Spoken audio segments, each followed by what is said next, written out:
I will now call to order the regular meeting of the Norwalk City Council. Invocation and pledge. This evening we are honored to have Pastor Jacqueline from Norwalk United Methodist Church. Please come up to lead the invocation. Pastor Jacqueline and the church is committed to being of service to others through outreach and mission engagement. Following Pastor Jacqueline's invocation, we have a 21-year-old Norwalk resident, Jeremy Eric Nagone, from Recreation Adaptive Program. He will also come up to lead us in the flag salute. He enjoys staying fit with the Wii, playing the piano, and loves to ride his bike. Jeremy has been an athlete with Team Norwalk in partnership with the Special Olympics for 10 years, competing in track and field. Okay, Jacqueline. Good evening. Oops. It is interesting weather today, huh? So I invite you to close your eyes and let us pray. I would like to pray in bilingual, English and Spanish. God of grace and hope, we ask you today to bless the leaders of the Norwalk City as they gather to discern and discuss important matters related to the well-being of the community and residents. Guide their deliberations and wisdom. Help them to see with hope the future to which you call us, giving them courage to make difficult decisions. Give them integrity to speak the truth no matter how difficult it is. And above all, give them love for the people they serve so that they may always work to create a city where all know your holiness, your health, your safety, and your abundant life and joy. Dios de gracia y esperanza, te pedimos hoy que bendigas a los líderes de la ciudad de Norwalk mientras se reúnen para discernir, debatir asuntos importantes relacionados con el bienestar de las comunidades y los residentes. Guía sus decisiones con sabiduría. Ayúdalos a ver con esperanza el futuro al que nos llamas. Dales valor para tomar decisiones difíciles. Dales integridad para decidir la verdad, por difícil que sea. Y sobre todo, dales amor por las personas a las que sirven, para que siempre trabajen por crear una ciudad donde todos conozcan tu plenitud, tu salud, tu seguridad, tu abundancia y tu gran amor. En el nombre de Jesús, in the name of Jesus, we pray. Amen.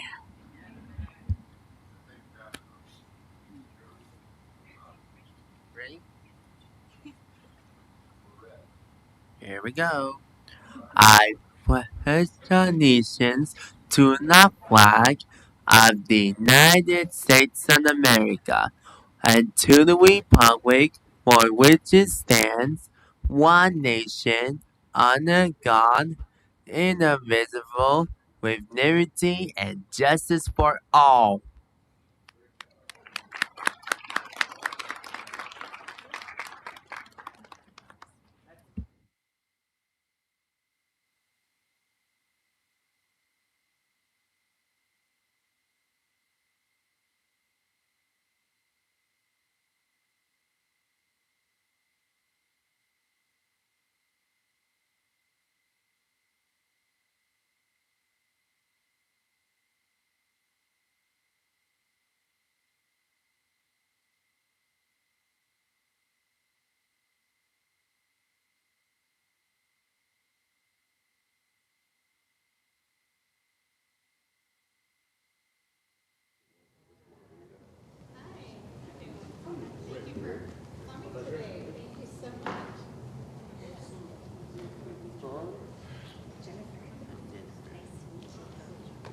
Awesome.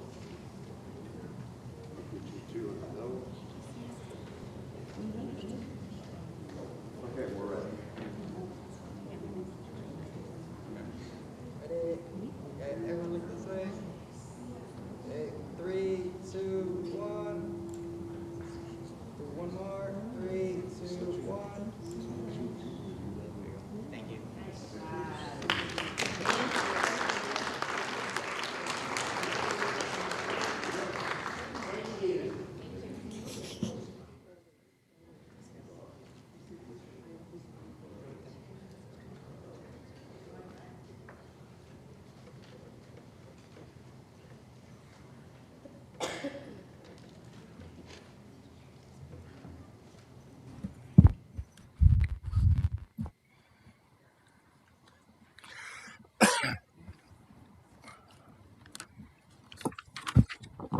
Teresa, can you call roll, please?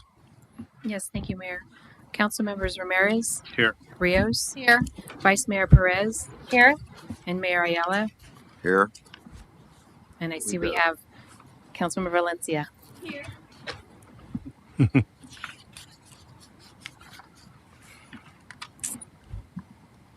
We have a city attorney report on closed session, please. Yes, thank you very much, Mr. Mayor. Members of the City Council, the record should reflect that the City Council, with all members present with the exception of Councilmember Valencia, recessed into closed session. Prior to recessing, the items that were listed 1 through 5 were announced for discussion in closed session, and the following is my report. Those items were discussed and briefed to the City Council. There was no final action taken on any of those items, and there's nothing required to be reported under the government code at this time. That concludes my report from closed session. It's appropriate to continue with the open portion of the meeting. Thank you, Aaron. City council comments. Councilmember Ramirez. No comments this evening, Mr. Mayor. Thank you. Councilmember Rios. Yes, thank you, Mayor. Good evening, everyone, and thank you for joining us today. Just a couple of events that I wanted to share, I was able to participate in. One of them was the Agents of Change. They're through our Gear Up, Cal State Long Beach Gear Up program that the Norwalk Lombardi Unified School District works with in conjunction with our city. We are a supporter, and they work with our students starting from the 6th grade all the way through the 12th grade, and they followed them all those years with the goal of helping them to achieve higher education. So they had a really great luncheon recognizing the sponsors and supporters, City of Norwalk being one of many, and they also invited me to sit on a career panel that they had held at John Glenn High School. They have a group of students that are assigned to work on a specific project, and that project usually is community oriented, so they can get to know their community better. They can get involved. They can understand the importance of being volunteers. So I wanted to share just that, all the great work that Gear Up through Cal State Long Beach is doing with our local youth to help them achieve higher education. I also want to thank the Norwalk Lions Club for inviting me to be their keynote speaker at their Women's Empowerment Tea Party. That was a very, very nicely attended and nicely put together program, and I want to thank them for the gracious invitation and let them know that I appreciate their work at putting this event together to bring the community together, the community of women together, as well as local leaders and leaders in other different in their own right, to speak to other women about how to stay motivated, how to stay inspired, know that there's a support system out there for you, and that we're all willing to lift one another up however it is that we can as women. And so that was a really great event to participate in, considering it took place during National Women's History Month. And it's been a very, very busy time, but I'm welcoming spring. I hope that you all do as well, and that you continue to stay involved, attend our local events, and be good neighbors to one another. And that's all I have. Thank you.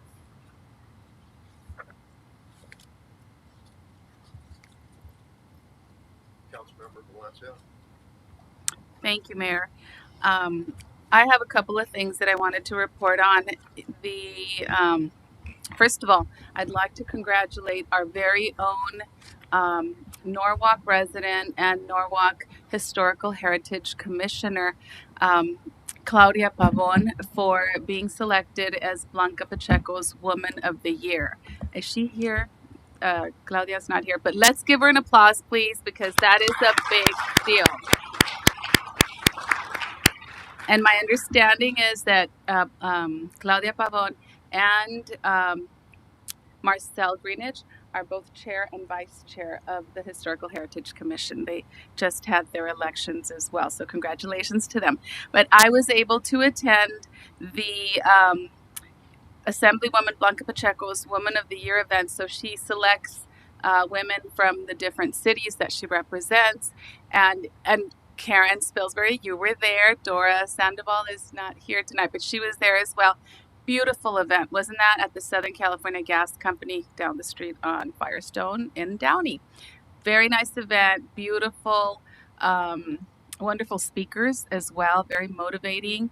Lupita Infante, she sang, and she is the granddaughter of Pedro Infante, the great Mexican crooner, singer, and it was just she speaks very well. She's both English and Spanish, and she's got a history of her own, and she is just wonderful. So it was great to meet her, and of course, our assemblywoman.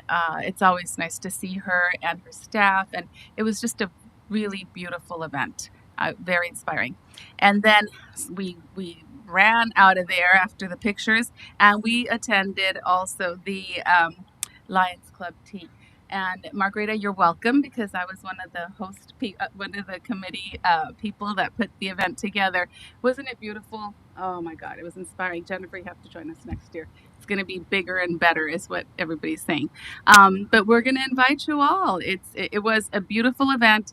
It was straight from the heart that these beautiful ladies got together and had this vision, especially Commissioner. Commissioner Laura Valenzuela just had this vision, and she said, "No, this is kind of what I want to see." And then some of us were like, "Oh, we could add this and we could add that," and it was just a collective think tank. And then it came together, and it was definitely beautiful. I was able to speak as well at the end and kind of bring it all together. So it was my pleasure and honor to do that, and also to be able to sponsor our lady program. Members and their families, and it was wonderful. I'd like to also thank some of our sponsors. Arnold Glassman, thank you so much for helping sponsor that, as well as Arturo Snyder of Prime Store. Yes, thank you. And then just so many other people that just kind of contributed, and it was a beautiful event. We're going to have a bigger one. We had about over 100 recipients, 100 attendees. Next year, we're going to try to double it. So we'll tell you ahead of time so that you can join us. But it was a beautiful event, and there's lots of other events coming up.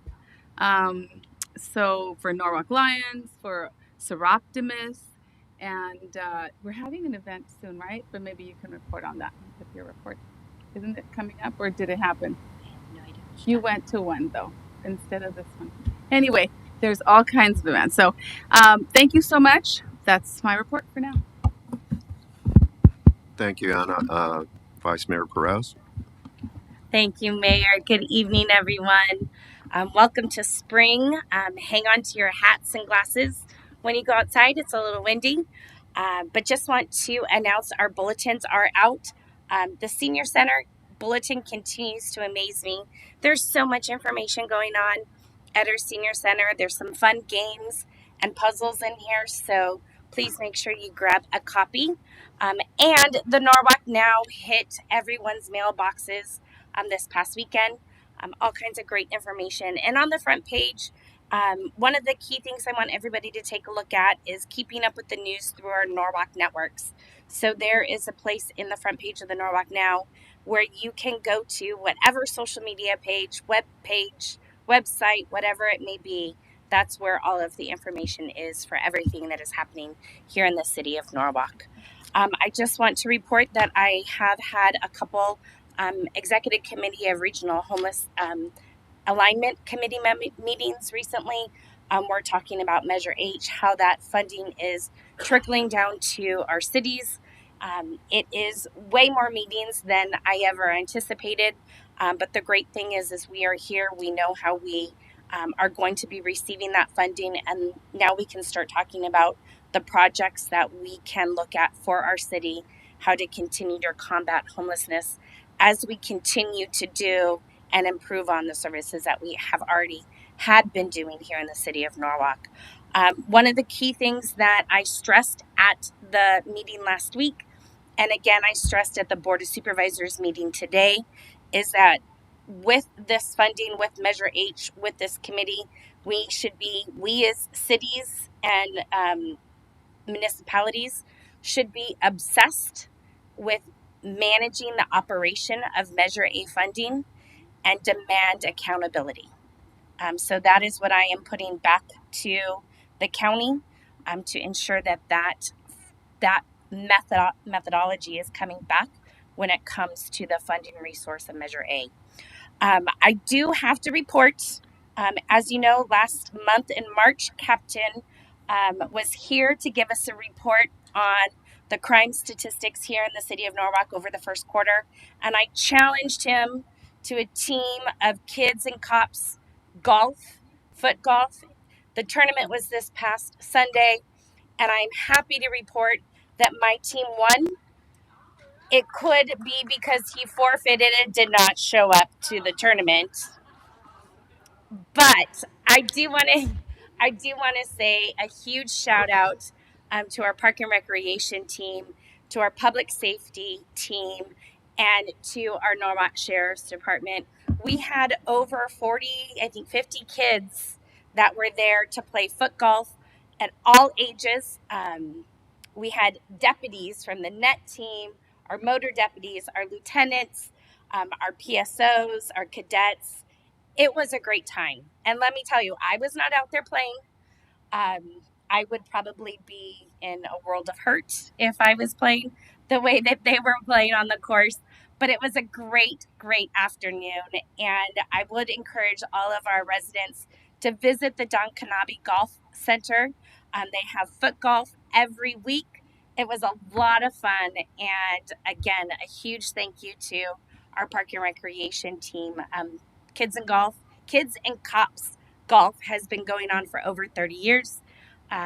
Tony, we were trying to remember when it originally started. We think it was sometime in the 90s.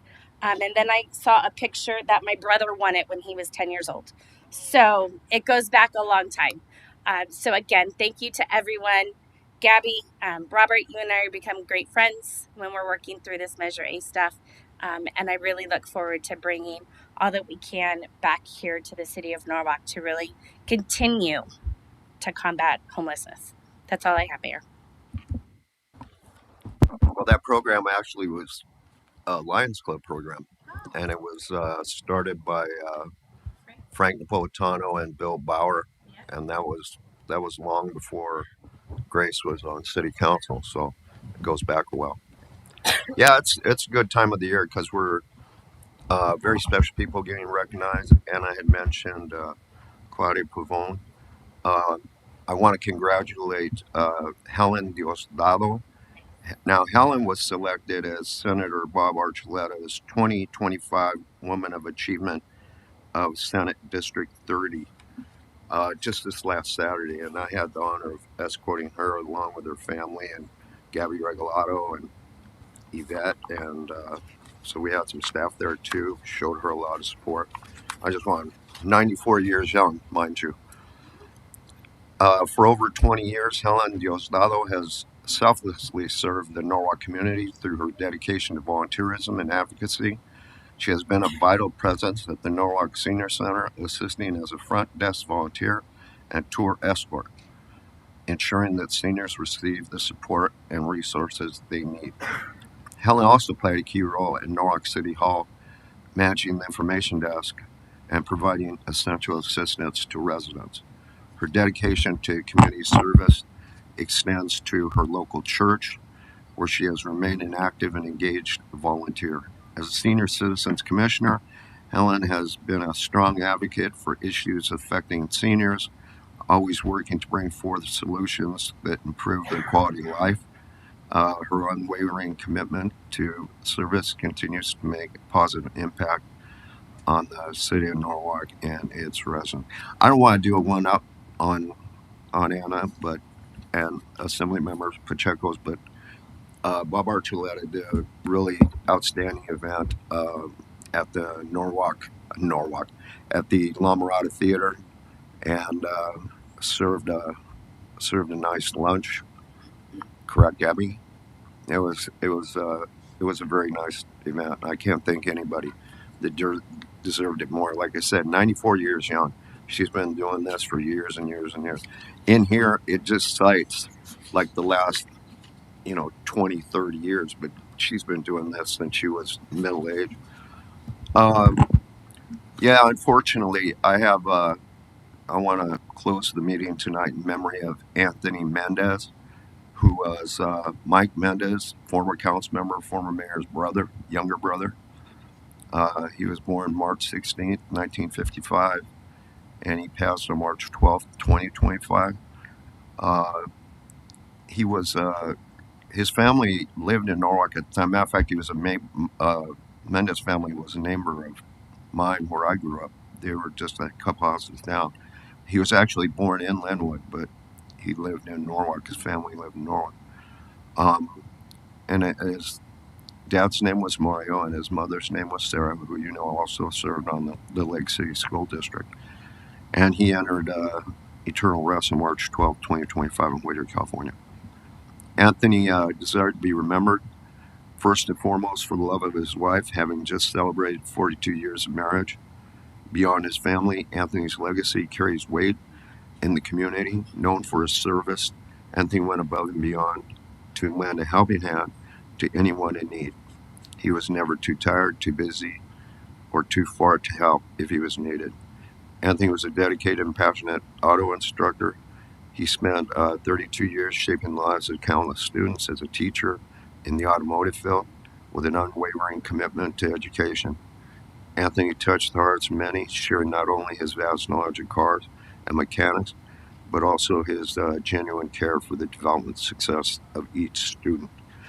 Anthony is survived by his loving family, his wife, Barbara, children, Christopher, Katrina, and Cassie, grandkids, Kayla, Zena, Lou, Sophia, and Malia.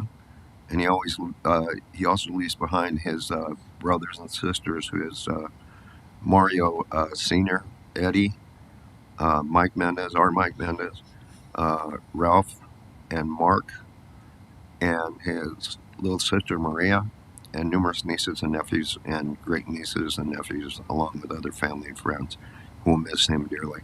And he went to, he was a local guy, living in Norwalk until he got married. He went to William Morris School, went to Lakeside Middle School, went to Santa Fe High School, where he was a very heavily recruited football player coming out of there. He was getting recruited by Cal Berkeley, UCLA, some of the local people.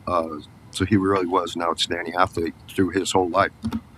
It was a shock to me that he passed, because he was one of these people who's like a Charles Atlas. It didn't matter how old he was. He looked like he just walked out of the gym.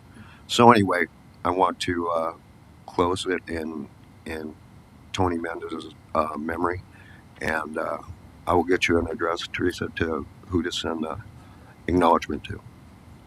Can I add something, Tony? I forgot to mention something. Yeah, go ahead.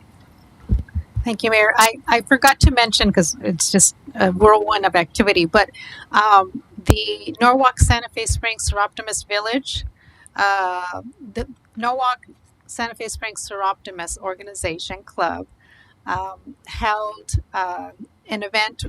They led a group of ninth grade students at Norwalk High and led them through a 2-day program to talk about just how to live your life as a young lady, as a teenager, how to think about your goals, to think about good relationships with family, friends, the community. And so they brought in speakers and other women that could be mentors to them. And so thank you very much, Karen, for the invitation. Again, this was at Norwalk High. It was really nice to spend a few hours with them. The Seroptimus is doing very good work in the community, and I appreciate it. And I received a thank you letter from Mary Lee, and she also mentioned in that letter that she was very thankful that the 3 councilwomen here are members of the Seroptimus organization. So I just wanted to share that, because it's good stuff. Thank you, Karen.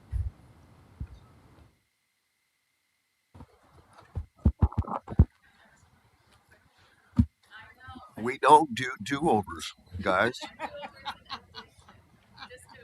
All right. It's a commendation to.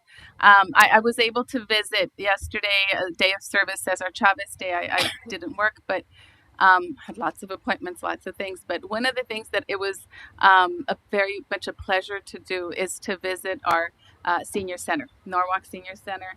And I want to just commend Gabby and her staff there. Wonderful service. Great food. I was able to have lunch and part bread with some of the seniors, but it was packed. I have never seen it that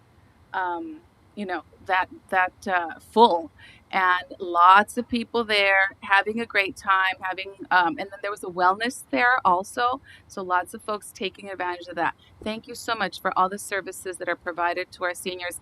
It's evident that they love it and they appreciate it, and it was just a pleasure to be there yesterday. Thank you. Did you bring your own salsa or jalapeno? Next time I know, and my own salt. Yeah. Mr. Mayor, Everything is good. if I may Oh, comment. we got another two over. I'm Here sorry. we go. I'm Here sorry. we Just kidding. April Sure, Fools. go ahead. April Fools. Oh, come on. Jeez.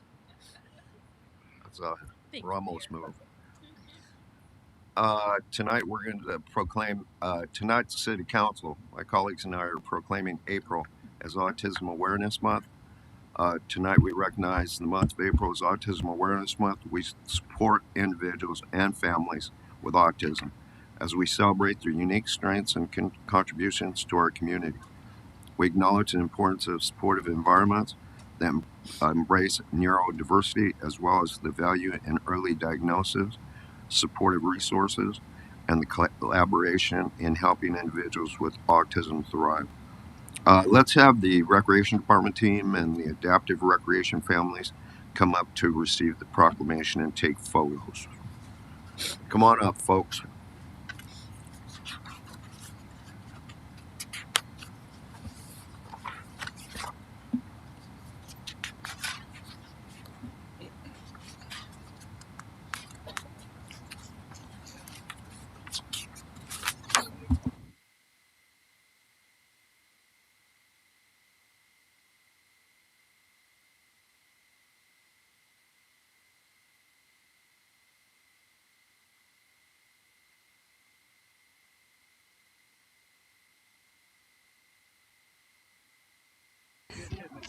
Any difference than what I just read?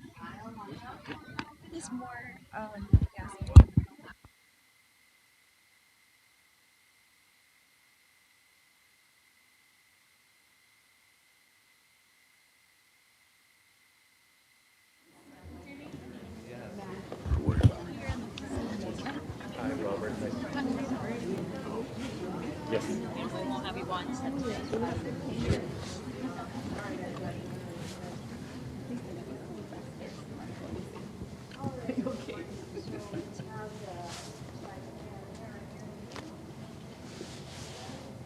Stand next to you.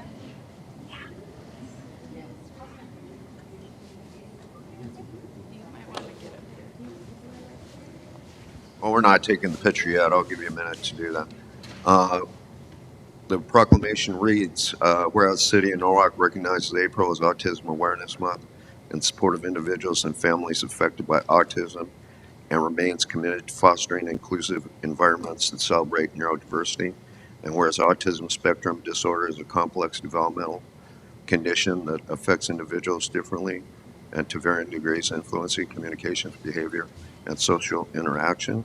And whereas this national observance, established in the early 1970s and officially designated by the Autism Society of America, has evolved from one simple awareness to focus on acceptance, understanding, and advocacy. Now, therefore, I, Tony L., Mayor of the City of Norwalk, on behalf of Vice Mayor Jennifer Perez, and my fellow council members, Rick Ramirez, Margarita Rios, and Valencia, do hereby proclaim April 2025 as Autism Awareness Month in the City of Norwalk and encourage its observance by appropriate activities, programs, and ceremonies.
This time we are also recognizing the month of April as Fair Housing Month as we reaffirm our city's commitment to equal opportunity and housing for all. This year marks the 57th anniversary of the historic significance of the Fair Housing Act that was passed in April 1968 to eliminate discrimination in housing. Since then, Fair Housing Month is a time to reflect on the progress made and the work that continues to ensure that everyone is treated fairly in the housing market, regardless of background or circumstance. We thank our partners, including the Fair Housing Foundation, our Community Development Department, for their ongoing efforts to provide support and resources which help make fair housing a reality in Norwalk. Let's have the recipients come up to receive the proclamation. Take photos, please.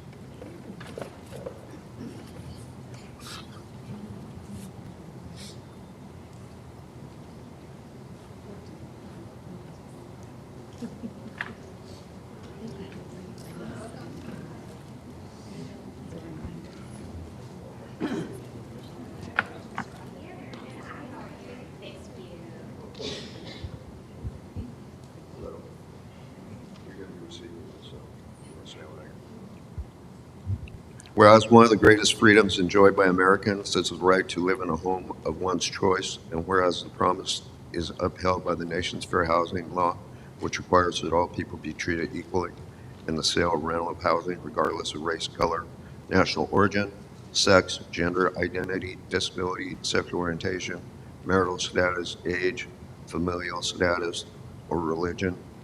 And whereas this year marks the 57th anniversary of the Federal Fair Housing Act, the landmark legislation enacted in April 1968 to eliminate housing discrimination in the United States. Whereas Fair Housing Month serves as a powerful reminder of our continued commitment to ensuring equal access to housing for all individuals. Now, therefore, I, Tony Ayala, Mayor of the City of Norwalk, on behalf of Vice Mayor Jennifer Perez and my fellow council members Rick Ramirez, Margarita Rios, and Ana Valencia, do hereby proclaim April 2025 as Fair Housing Month in the City of Norwalk and encourage its observance by appropriate activities, programs, and ceremonies.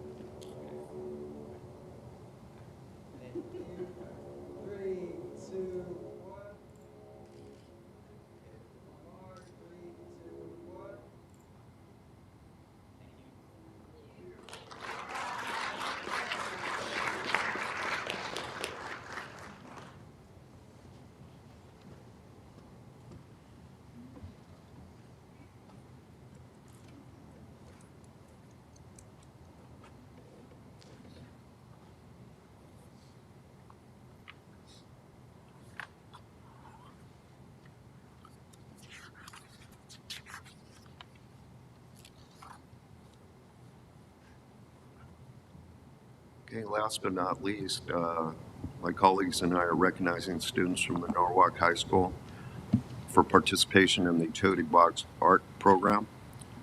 Tonight, we have a group of talented students from Norwalk High School who use their creativity and passion for art to help enhance our public spaces through the Utility Box Art Program. Their artwork brings color and imagination that turns everyday infrastructure into vibrant expressions of community pride. On behalf of our city, we thank you for your hard work and creativity. Let's welcome Natasha Nieves, Naila Bravo, and Stephanie Vera to the front to receive their certificates and take photos. We'd also like to acknowledge Daniela Ramos, who could not be with us tonight, and let's give them a big round of applause.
Okay, this portion of the meeting is now it gets turned over to our city manager, Mr. Gomez. City manager comments, please.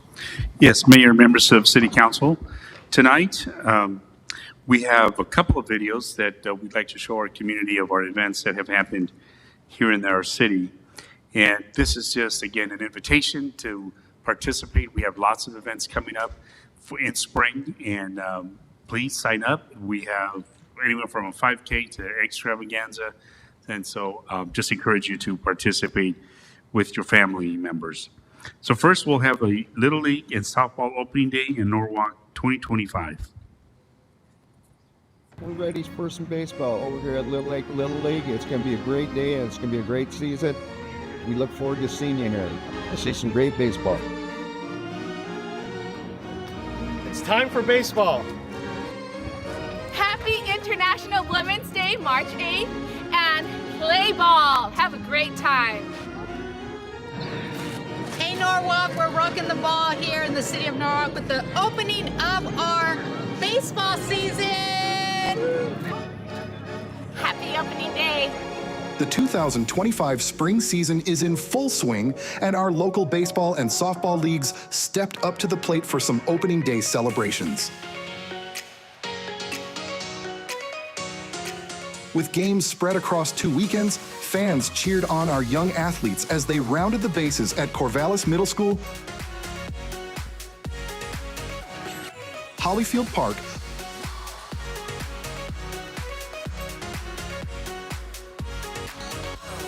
Los Alisos Middle School, and Lakeside Park. From creative banner contest to well-deserved recognitions and ceremonial first pitches, every moment was a grand slam. A big shout out to the Recreation and Park Services Department for keeping the spirit of the game alive. Here's to a season full of teamwork, home runs, and maybe even a few extra innings of fun.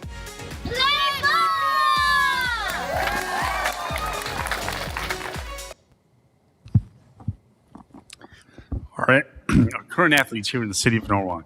Next, we have the Artastic 2025 video. Formed into an art lover's paradise, bringing together residents of all ages for a free evening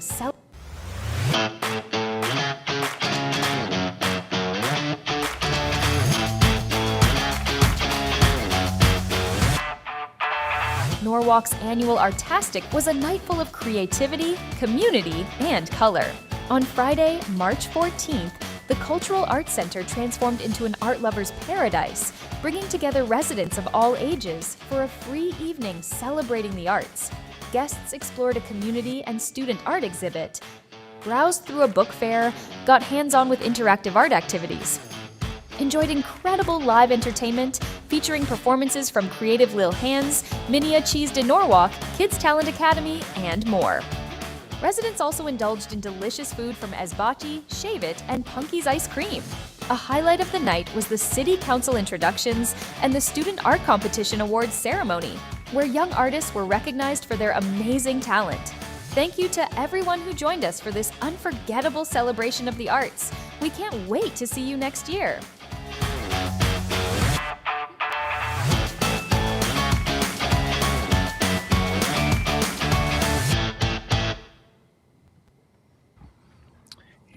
More artists.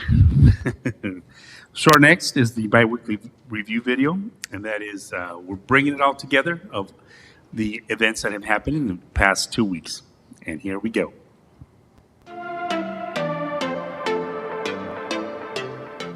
To promote literacy and encourage a love for reading, Vice Mayor Jennifer Perez and public safety officers participated in Read Across America at Edmondson Elementary School on March 17th.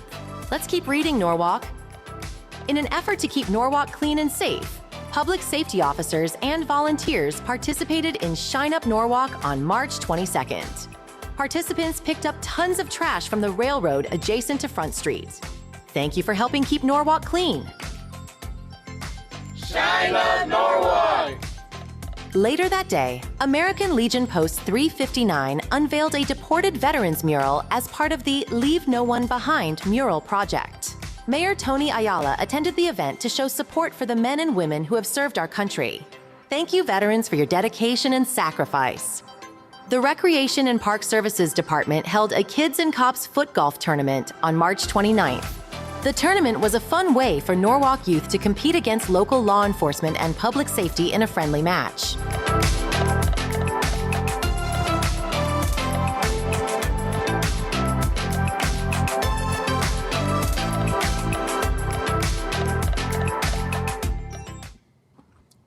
And that concludes my comments. Thank you, Mayor and members of City Council. Thank you, Mr. Gomez.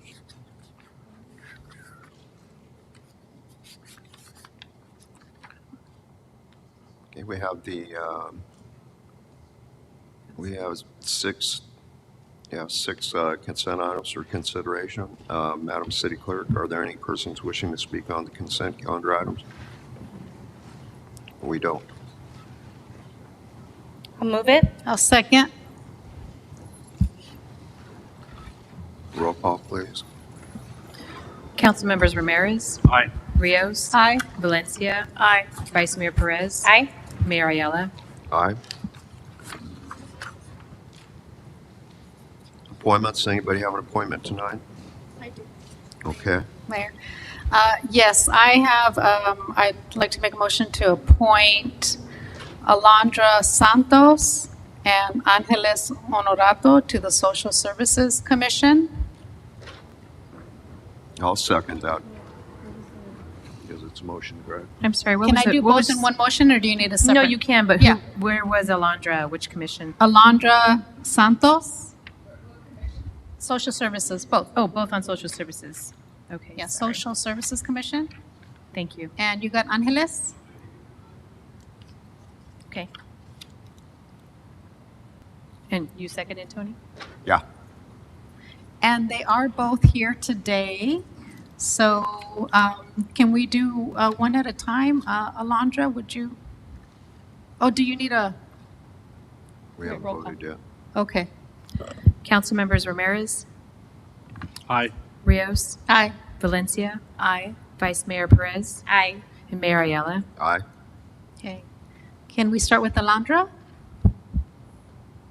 Come on up to the podium and City Clerk will give you some instructions. Hi. The words should be right along so you can follow along with me, and I'll say them in short sentences. If you can please raise your right hand.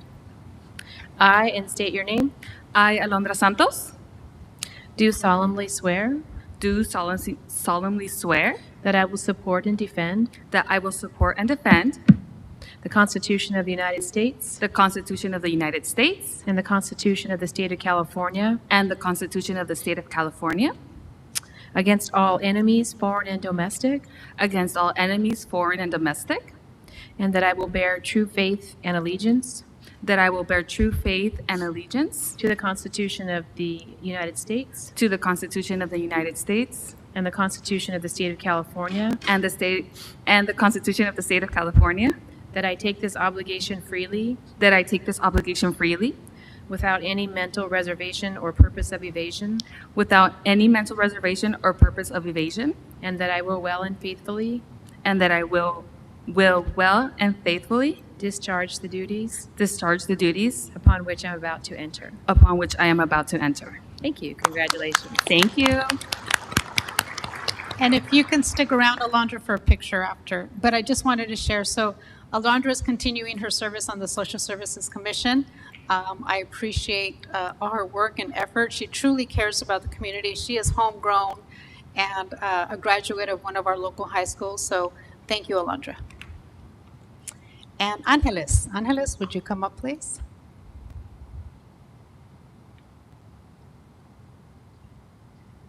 And the city clerk will give you some direction. Good evening, everyone.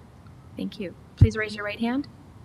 I, and state your name, I, Angeles Honorato, do solemnly swear do solemnly swear that I will support and defend that I will support and defend the Constitution of the United States the Constitution of the United States and the Constitution of the State of California and the Constitution of the State of California against all enemies, foreign and domestic, against all enemies, foreign and domestic, that I will bear true faith and allegiance that I will bear true faith and allegiance to the Constitution of the United States to the Constitution of the United States and the Constitution of the State of California, and the Constitution of the State of California, that I take this obligation freely that I take this obligation freely without any mental reservation or purpose of evasion, without any mental reservation or purpose of evasion, and that I will well and faithfully and that I will and faithfully discharge the duties upon which I'm about to enter. Thank you. Congratulations. And I also want to thank Angeles. I know she also cares about the community very much, and she's been giving back, and I know that she will be a great addition to the Social Services Commission, so I look forward to her work. Mayor, if you give me a minute just to take a quick picture.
Thank you. Yeah. And I want to appoint Natalie Legaspi to our Public Places Commission or advisory. I'll second that. Roll call, please. Council members Ramirez. Aye. Rios. Aye. Valencia. Aye. Vice Mayor Perez. Aye. And Mayor Ayala. Aye. And I don't see Nancy here. Natalie here. No, she's not here. She didn't make it. There you go. Okay, now at this time, we're having a public hearing to consider resolution number 25-12, a resolution of the City Council of the City of Norwalk updating and establishing user and regulatory fees for fiscal year 2025 and 2026. The public hearing is now open. Mr. Boyd, please provide the noticing report. Yes, Mayor, members of the City Council. Notice of the item was posted on March 14th in the city's 3 official posting sites and on the website. It was also published on the same date and additionally on 3/21 in the city's adjudicated newspaper, and we've received no communications. Thank you. Staff report, please. Yes, Mayor, members of the City Council, Ms. Yana Stewart will present.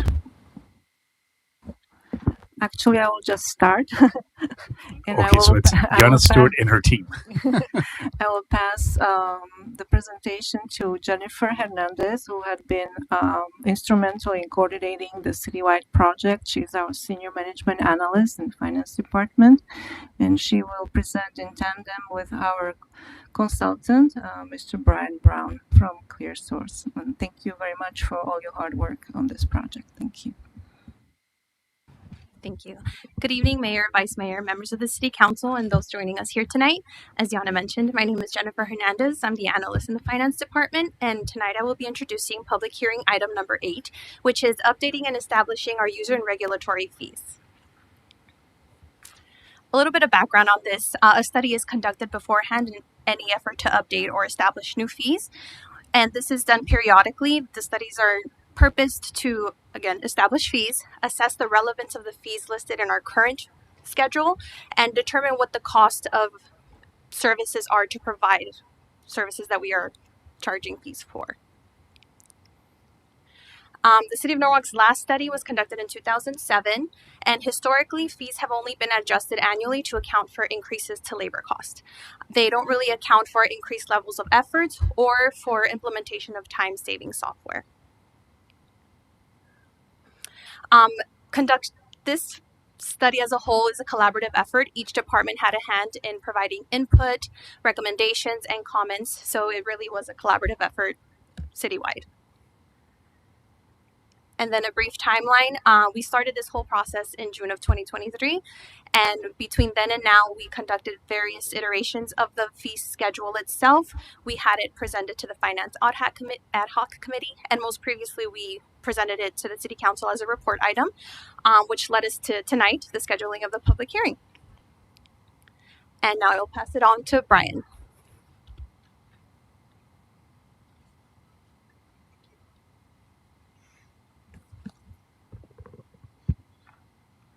Good evening, Mayor and members of City Council. Thank you for allowing me to speak with you again on this important item. This evening's presentation remains relatively unchanged from the presentation you received at the beginning of March, but for the benefit of anyone who may be interested in the topic but didn't hear the prior presentation, I'm going to provide a brief overview of the core topics that we discussed. But because you've received the presentation on this topic, I'm going to try to move quickly through this and try not to be long-winded. The presentation before you can be thought about as falling within two parts. First part of the presentation looks at the idea of fees conceptually with an overview of the fundamentals of fees, fee setting in California. That's going to be common to all municipalities. The second part deals specifically with what we're seeing in the city of Norwalk.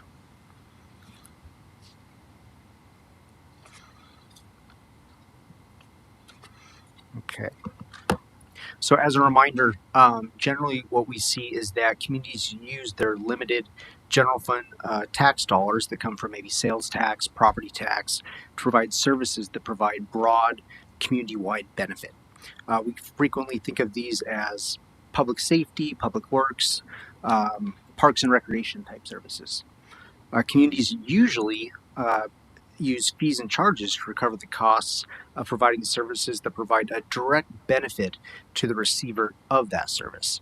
We typically think of fees and charges as being used to cover the costs of permit processing, plan review, inspections, licensing, and other things of that sort.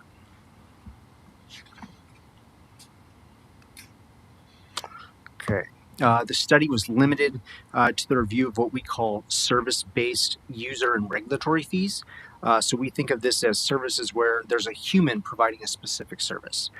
Most commonly, kind of go back to the examples, building permits, plan review, inspection services, various planning services, and entitlement review, permit processing, and review of requests to use the city right-of-way. These items under review typically occur only periodically, and they're driven by some sort of specific action or request.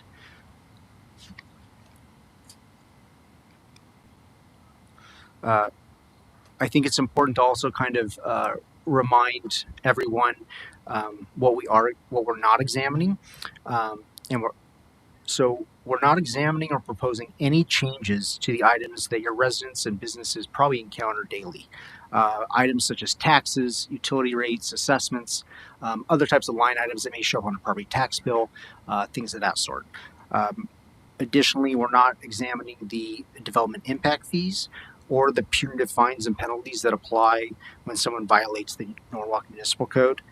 With that said, it is my understanding that the city does plan to review its punitive fines and penalties in the ensuing fiscal year. But again, these are items that are not being considered as part of the study or the item that's before you this evening.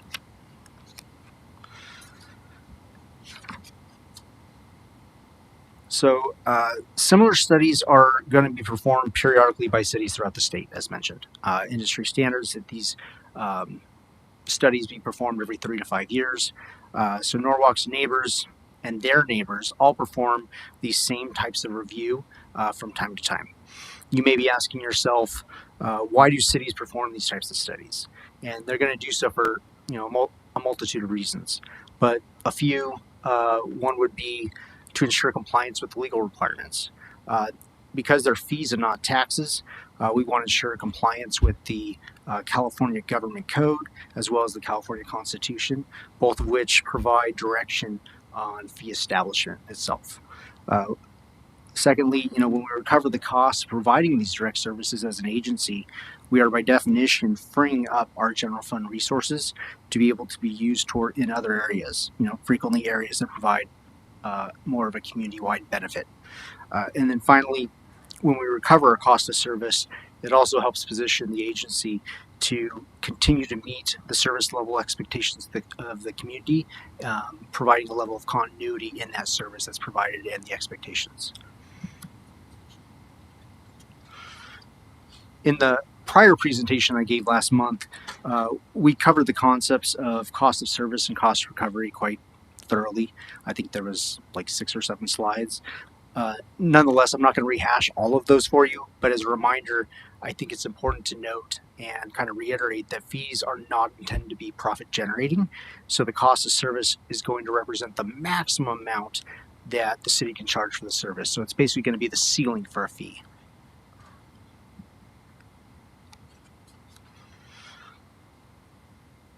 Once the cost of service has been identified, city policymakers can use that information to establish fees. So when considering fee establishment, policymakers frequently consider a couple of things. First, for services with a clear direct benefit, we tend to frequently see higher cost recovery levels. Secondly, for services that provide a direct benefit, but may also provide a community benefit, things like parks and recreation services, things of that nature, we frequently see lower levels of cost recovery. Okay, so everything we've discussed up until now is more general in nature about the fundamentals of fee setting in California. The remaining part of the presentation is going to focus solely on kind of what we're seeing here in Norwalk. So within the staff report, and previously we've mentioned there's a few new fees. To kind of go over those again briefly, the fee schedule proposes a couple distinct fees to help offset the costs of development-related technology, advanced planning documents, such as updates to the general plan, housing element, things of that nature, which all help inform development. And additionally, there's a credit card processing fee that's proposed. This fee would only apply to payments that are processed using a credit card. So if a fee payer pays with a check or cash, of course, they would not be charged this fee. The fee is only intended to be a pass-through of amounts that are collected by the city's third-party credit card transaction processor. So essentially, it's just the cost that the city incurs to allow someone to use a credit card, and it's just being passed through. These fees are commonly collected by agencies across the state, your neighbors. If not all of them are going to have these types of fees. These are very common fees within a fee schedule for an agency. So your fee schedule, as you see within that staff report, contains hundreds and hundreds of fee categories. And what it's trying to do is address the various direct services that may be needed or that may be requested from time to time of the city and its staff. So it would be unreasonable, it wouldn't be practical to go into detail about each of these fees. So instead, what we want to do is think broadly about fees and what may be of interest to you as the council and in making decisions this evening. The first category of fees that we're going to look at are commonly referred to as development fees or regulatory fees. For these fees, we have proposed some fee restructuring to enhance the correlation between the services that are actually provided and the fees that are being collected. We proposed the fee methodology also scales to allow for some of your easier or simpler projects to have a lower fee, where your more complex projects or projects that may require more effort to provide the service by staff, of course, would have a higher fee. And additionally, we've recommended some fixed or consolidated fees for the majority of the city's common minor permits. And the purpose in doing so allows the applicants to easily estimate what their permit fees are going to be, so it's very transparent. And it also allows staff to efficiently administer the fee calculation and the collection process. So everybody's just has a much clearer picture of what those fees are going to be.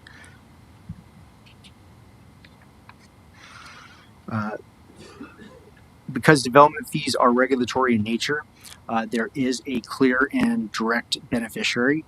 And for this reason, most of these fees target full cost recovery.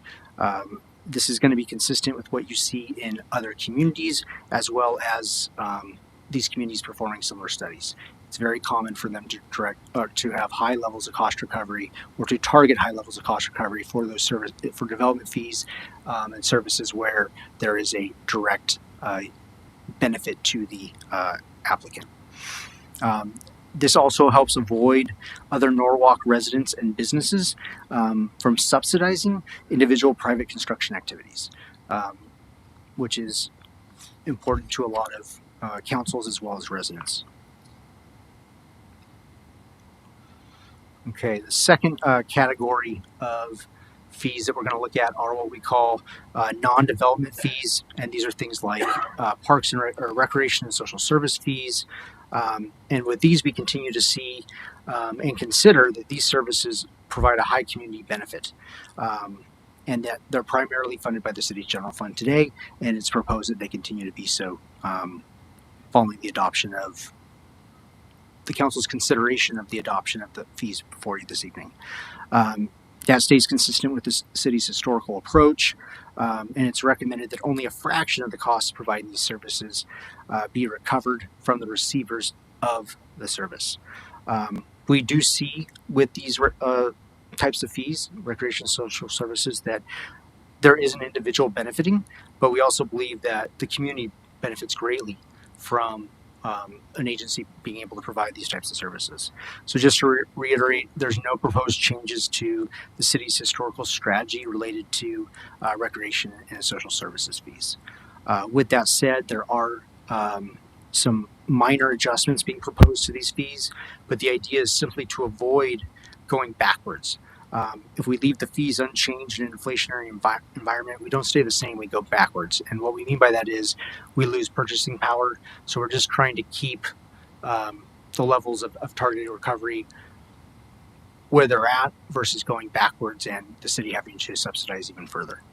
The next couple of slides are intended to illustrate the high value that Norwalk places on recreation and social services and their programs. So from a recreation perspective, what we currently see is that there's almost $9 million in annual costs, with only about $900,000 of those costs being recovered. So it's roughly 10%. So the vast majority of the city's recreation-related costs are being and will continue to be funded or subsidized by the city's general fund.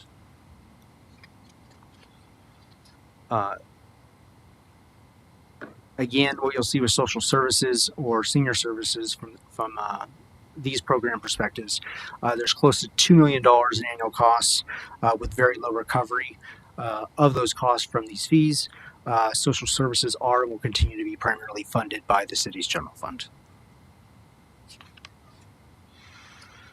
So while we can't compare individual fees for recreation and social services from agency to agency, there's a number of reasons for this.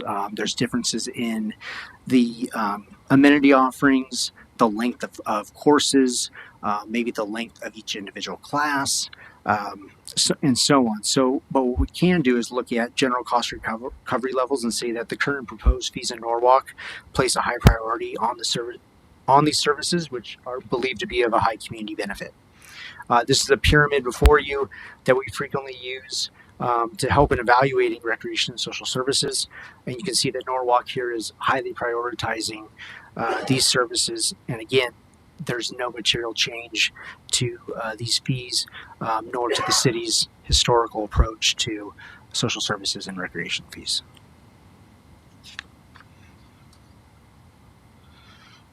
In our March presentation, we had a number of slides kind of showing you a regional fee comparison information. I'm not going to go through all of those again. It's been somewhat consolidated here, but the examples shown really are here to just show you that the proposed fees that are before you in the city of Norwalk are in the mid-range of the regional spectrum. So you're going from the low end to the mid end of the region.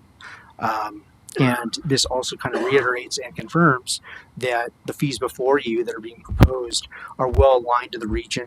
After the proposed adjustment, there's nothing being proposed that's provocative. You're not setting the bar as the new, where your fees are the highest in the area. There's nothing of that nature. So they're aligning very well to what we're seeing in the region, and this is just kind of reiterating that point. Lastly, one thing I'd kind of be asking myself as a council, and a common question is, what's the fiscal impact? And from a fiscal impact perspective, if the city were to adopt the fees as proposed and presented before you this evening, it's anticipated that approximately $1.4 million in additional annual cost recovery. One thing I do want to note here is that this additional cost recovery is intended to offset costs that Norwalk is already incurring. So it's not a new service. It's services you're providing. You're just looking to recover more of those costs from the direct users. Okay, so as for next steps and recommendations, staff's recommending that council hold a public hearing and adopt the resolution updating the fees and charges. If adopted this evening, the fees will be effective July 1st, 2025, with the goal that you would start your new fiscal year with these new fees in place. The resolution also includes an annual inflationary adjustment to these fees. So basically, you wouldn't have to come back to council for a public hearing unless the city so desires, just for more of a recording standpoint. But nonetheless, it's including the annual CPI adjustment to allow for your fees to kind of keep pace with costs in between the years where you're performing the full fee study. If you recall, the full fee study that's before you this evening typically is going to happen every 3 to 5 years, but in those years in between, it's important that the fees kind of keep pace so that when you go to perform a fee study and fees come back before you again, that there's not huge jumps because the fees haven't been keeping pace with inflation. And from what we hear from the development community and communities as a whole, typically they would rather see these small inflationary adjustments come before them annually versus seeing big jumps in fees every 3 to 5 years. And staff is anticipating that they will be completing periodic studies every 3 to 5 years to align with industry standards and implementing these annual inflationary increases in the intermittent years. This concludes our presentation. But again, I thank you for your time and attention to this important matter. And staff and I are available to answer any questions you may have or receive any feedback that may be that you care to share. Thank you. Is there anything else, Jesus? Not yet.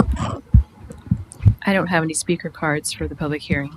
So we have nobody. Is there anybody in the audience right now wishing to speak on this item? Okay, seeing none. Now we go to council questions. Go ahead, Adam. Thank you. I tried to review this. It's a lot of data. It's a lot of data, a lot of fees. And I feel like those commercials, we have fees instead of fleas. But there's a lot of fees here. I'm surprised. I'm surprised. Water heater change out, HVAC change out. And I know this is probably in the case, but there are things that we just don't think of. But these are things that need to be done, or technically, right? Even toilets, I guess, that you have to like report it and stuff to be done.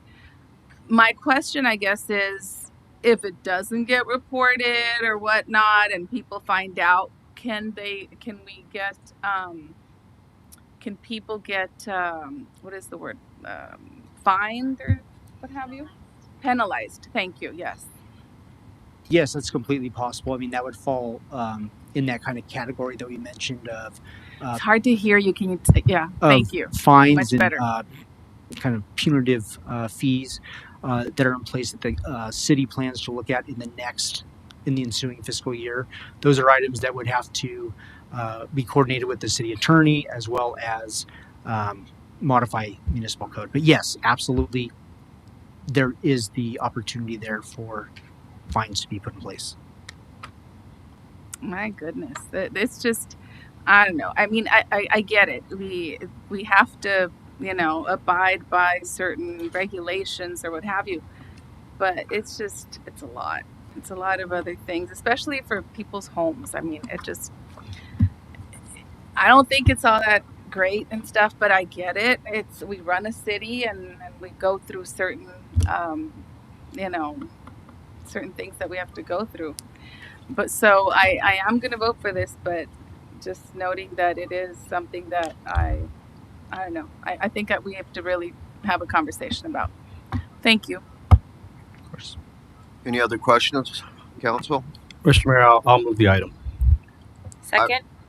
I just want to make the comment that what I think staff and our fiscal ad hoc people and everybody involved in this process hit the right balance, because I think we're positioned very well, in comparison to other cities.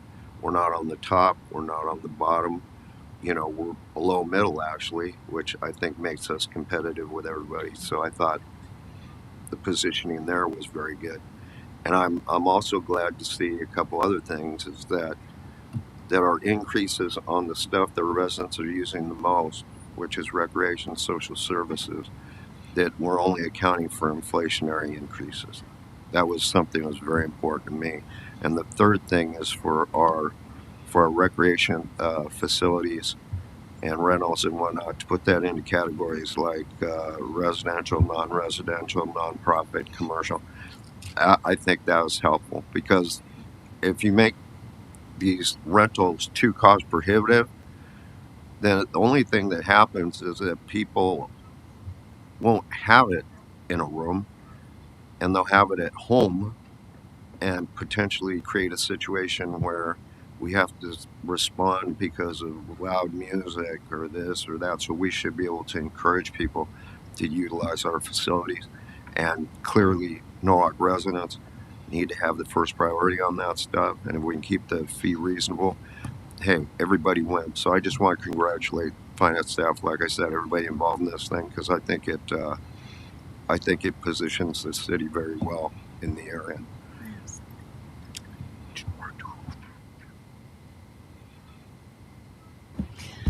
Yes, thank you for the information. And I agree with what's been said as far as, the fees not being so exorbitant that people cannot afford them. I think we do pretty well. With that being said, though, I would expect that we provide exemplary services, especially when we rent our facilities. Our buildings are kept up to par. I mean, beyond even the expectation should be super, super high, as well as the services that are rendered, to that individual celebrating something in one of our facilities. I think it's super, super important. So I don't want us to just get caught up on, the fees and how much are we, collecting, what's offset, what's kind of, kind of evens out across the board, but also focusing on, and this is maybe more for the team, ensuring that individual renting our facility, for just as one example, has a positive experience, so they keep coming back. We collect more fees, and they share the word, right? They spread the word. The other thing that I wanted to mention just briefly is, so on page 6, where it talks about the reason for the study, Cities derive annual revenues from a number of sources. Those include property taxes, sales taxes, franchise fees, fines, rents, and user and regulatory fees. User and regulatory fees are intended to cover all or portion of the costs incurred by a city for providing fee-related services and activities that are not otherwise provided to those not paying the fee. One of the things that I've always thought about, and I know I've had this conversation with staff, is how do we impose or regulate or even implement fees for those establishments that are vacant, those businesses that remain vacant. And I don't know if it would have been something that we would have been able to undertake with this, but I know it's something that I've always mentioned is some of those property owners that choose to remain vacant and not entertain the possibility of redevelopment in order to make that change to produce a business, something at that particular facility. There really is no incentive for them, and for whatever reason, it could be a tax benefit to that property owner as to why they don't seek or choose to do something with that vacant property or empty building. But I don't know. I mean, you as have you ever heard of anything like that? Just for example, we have a property owner. We've been working with them, trying to, hey, get something done with this property. It's vacant. It's a blight. If you choose not to, guess what? Now we're going to hit you where your pocket is. Your pocketbook is. So, because that would recoup. Number one, it would recoup funding for the city. And number two, it would provide funding, but it would also recoup some of the services because some of those same, what I mentioned areas require services that the city gives, in terms of public safety and public services. So I'm just wondering if you have any experience or depending on the magnitude of the what? The magnitude of the vacant or undeveloped property, right? What you're looking at, what the specific issue is, whether it's just they don't have a tenant, right? Or whether it's, hey, it's, in complete disrepair. Unless you're on the far end of the spectrum, I'm not aware of anything that, from a regulatory perspective, allows you to kind of go in and force them to have a tenant. With that said, there are agencies that in the last few years have started looking at things like that. The one that comes to mind is the city of Oakland.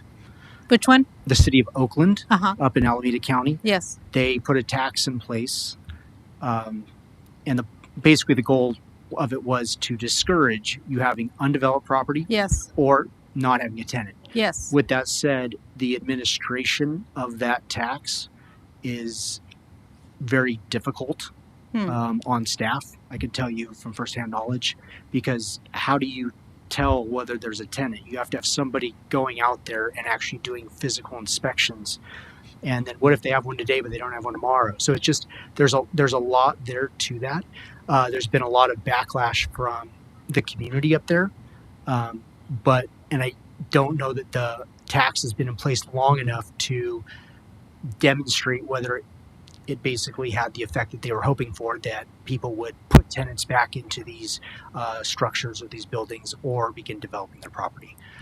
It's a new concept out there, but it is something that you could look at, but I imagine it would be more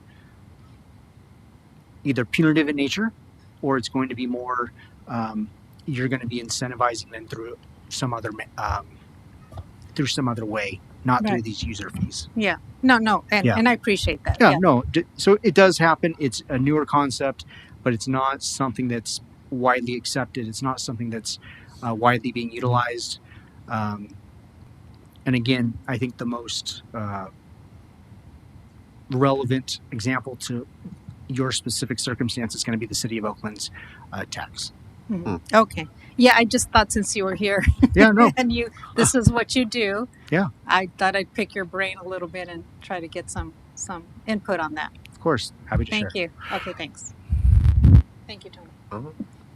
You have some, Rick? Yeah, thank you, Mr. Mayor. I just wanted to piggyback on Margarita's, Councilmember Rios's comments, and I think I know what you're getting at. You want to offset some of the user fees with something. I think we need to go back in time. Back in 2022, we passed an ordinance for property maintenance, right? Both residential and commercial. So I think what we probably need to do is come back and amend it so that we penalized or we try to incentivize those property owners, either assess fees, giving them a timeline to develop the property or to bring it up to our level where we want it to be at, and then maybe at that time we could see how we defer those fees into offsetting the user fees. So I think that's something totally off topic that we could probably direct staff to maybe get the wheels turning about looking at the ordinance that we passed, bring back something that the council can maybe add to it, amend, if it can be done legally through Arnold's office as well, because that's the legal thing that we've got to work out with.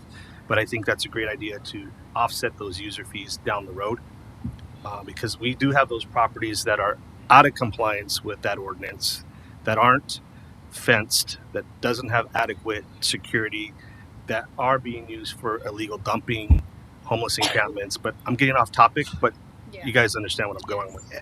You did you hear what their?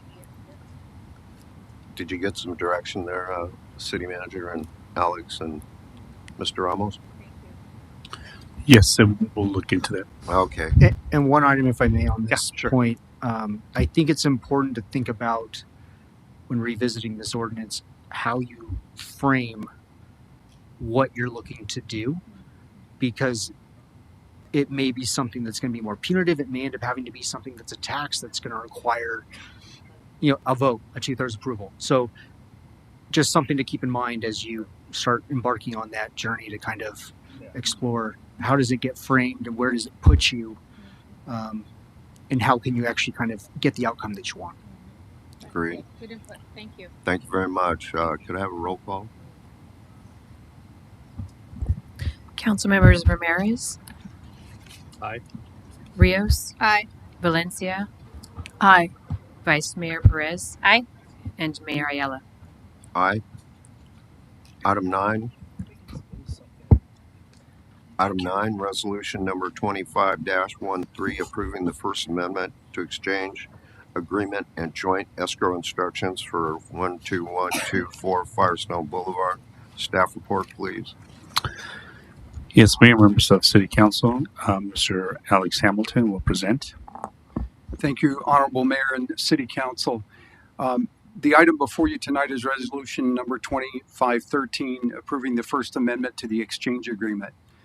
Some background on this includes on October 17th, 2023, the City Council adopted Resolution 2361 that did the following. It declared the city-owned property at 12124 Firestone Boulevard exempt surplus land and approved an exchange agreement for the swapping of the city-owned property for the property located at the southeast corner of Firestone Boulevard in San Antonio.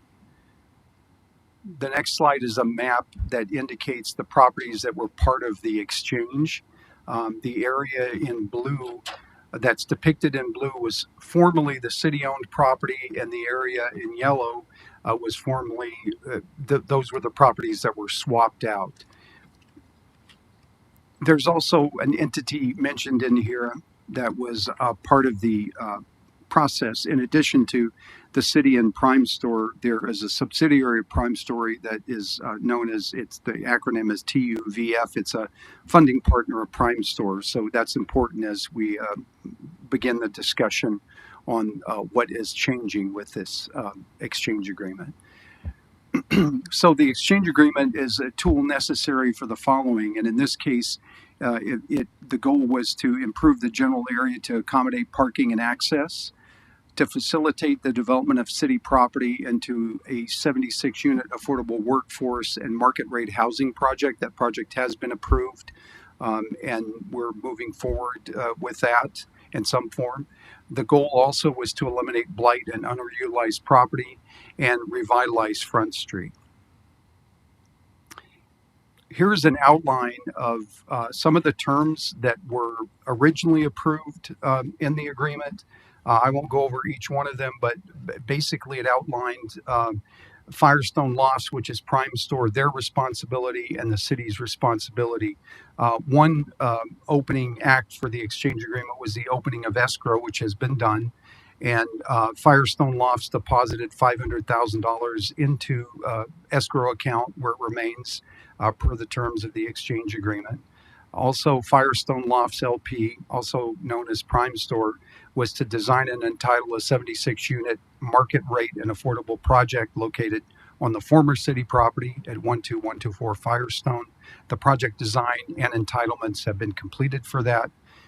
Also, and this is a term that we're exchanging with them, they were to demolish the bank building at the southeast corner of San Antonio and Firestone. This is pending, subject to your review and approval. If you approve this amended exchange agreement, the city would take on that obligation at no cost to the city. And then the entity that I mentioned, TUFV, was to undertake the acquisition and tenant improvements for the former bank building at the northwest corner of Front and Clarkdale. They've done about $400,000 worth of work to date on that as tenant improvements, shell-only tenant improvements, with the goal of landing a tenant in there on Front Street that will contribute toward the revitalization of the area in general.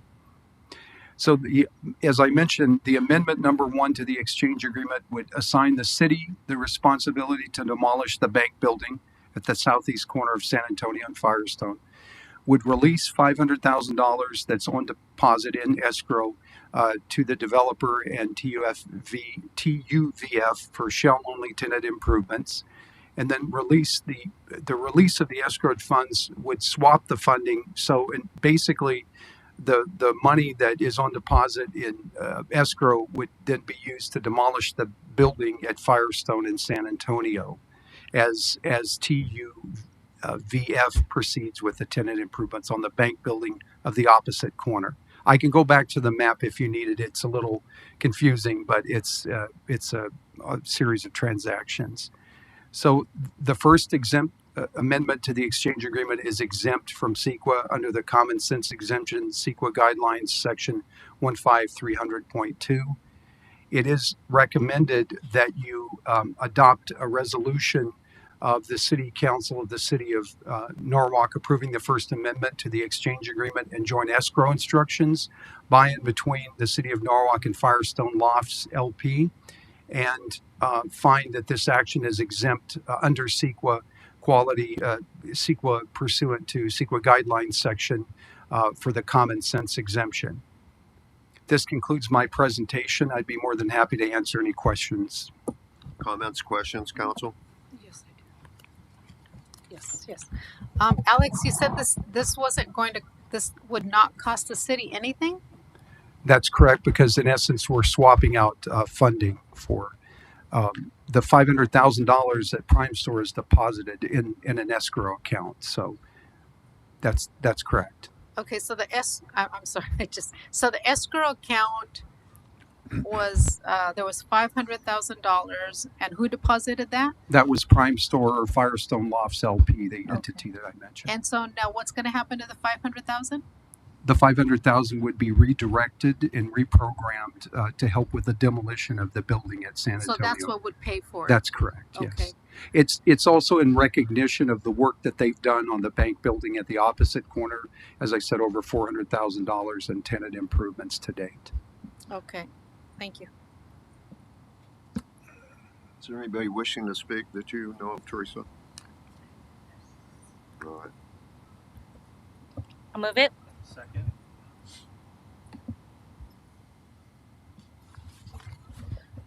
Council members Ramirez, Aye. Rios, Aye. Valencia, Aye. Vice Mayor Perez, Aye. Mayor Ayala. Aye. Oral communications, we have one card. Ryan Tindo. Is that the only card we have, Teresa? Good evening, council and staff. Congratulations on a shorter meeting. Good evening. We all get to go home early. The Firestone project that had an amendment that's already been approved and so on and so forth. The Firestone widening project that has been approved is awesome. There's live oak trees that are in there. There's western redbuds that are in there, and there's ceanothus that are in there. All three of those are native plants and native trees. None of those are on the approved planting list. So, as part of the sustainability goal that you guys have implemented, I think it would be great if we could set up some type of standards so that this could be duplicated on future projects as trees and other plants that are in the medians and in parkways are replaced. It'd be great if they were replaced with things that we would like to see them replaced with. So congratulations on the project to the landscape developers and the staff who did that. Great job. It would be nice moving forward if we could kind of codify that and put it into language that the city could enforce moving forward on future projects. So thank you for your time. Thank you, Brian. Then we stand adjourned.